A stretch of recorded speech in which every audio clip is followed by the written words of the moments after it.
रेड्डी के लिए गांव में आती है। आइए आइए मेहरबान कदरदान, खाइए रोहड़ा के ताजे ताजे केले। कभी खाए नहीं होंगे ऐसे केले, पीले पीले केले खाइए। ये कहकर रोहड़ा हाथों में 4 केले लिए उन्हें सर्कल में जोर जोर से हवा में उछालती हुई करतब दिखाती है, जिसे देखकर आसपास के सारे बच्चे अपने अपने मम्मी पापा से उस औरत के पास जाने की जिद करने लग जाते हैं। पापा, ऐसा तो सर्कस में बॉल से होता है ना, ये आंटी तो केले से कर रही है। चलिए ना पापा, देखते हैं। रोहड़ा एक पतली सी तार पर चलती हुई केलों से करतब दिखाती है। आते जाते सभी लोग बाहर रुककर उसके करतब देखते हैं और वाह वाही करते नहीं थकते। जैसे ही एक आदमी पास आकर उसे पैसे देने लग जाता है, तब वो कहती है, अरे नहीं नहीं साहब, मैं करतब तो बच्चों के मन को बहलाने के लिए करती हूँ। धंधा तो मेरा केले का है। पीछे देखो मेरी रिड्डी, जो भी मेरे केले खाएगा मेरी तरह चुस्त दुरुस्त और तंदुरुस्त हो जाएगा। पता चलता है क्या कि मेरी उम्र 55 की है।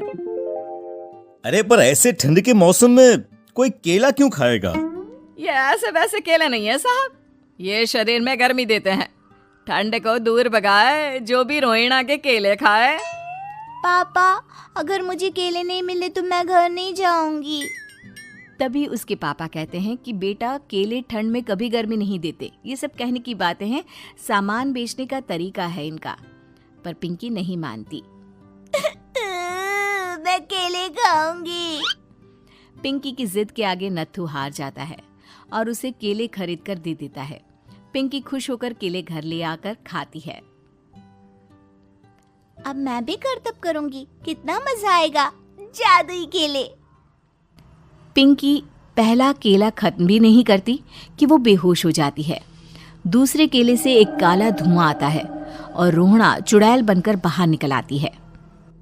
मेरे भूतिया केले बच्चे न खाए, ऐसा हो ही नहीं सकता। जादूपुर वालों, कब तक बचोगे?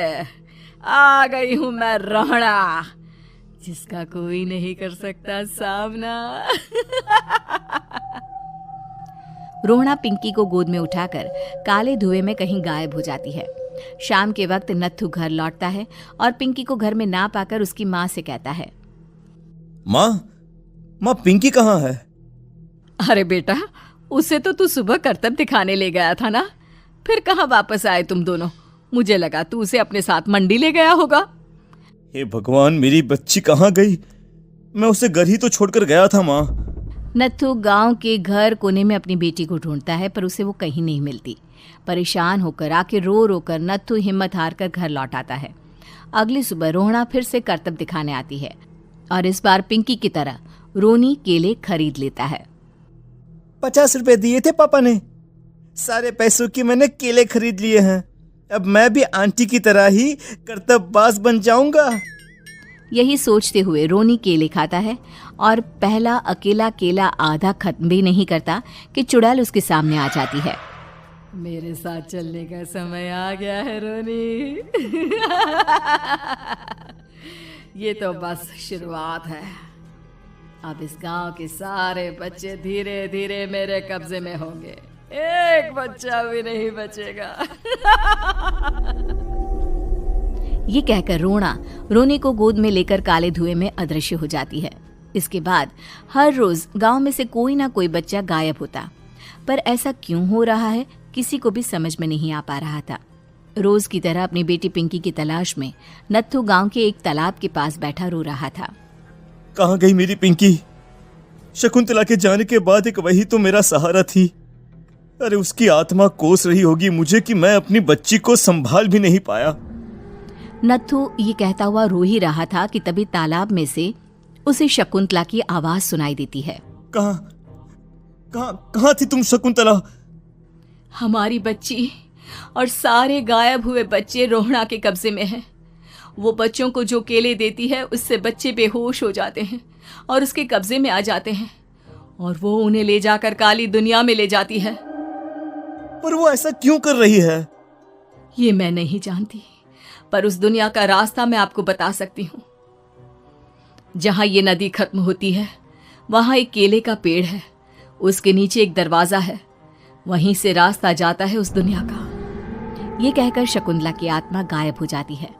गांव के सभी लोग झुंड बनाकर उसी रास्ते से काली दुनिया में चले जाते हैं और वहां देखते हैं कि सारे बच्चे वहां काम कर रहे थे।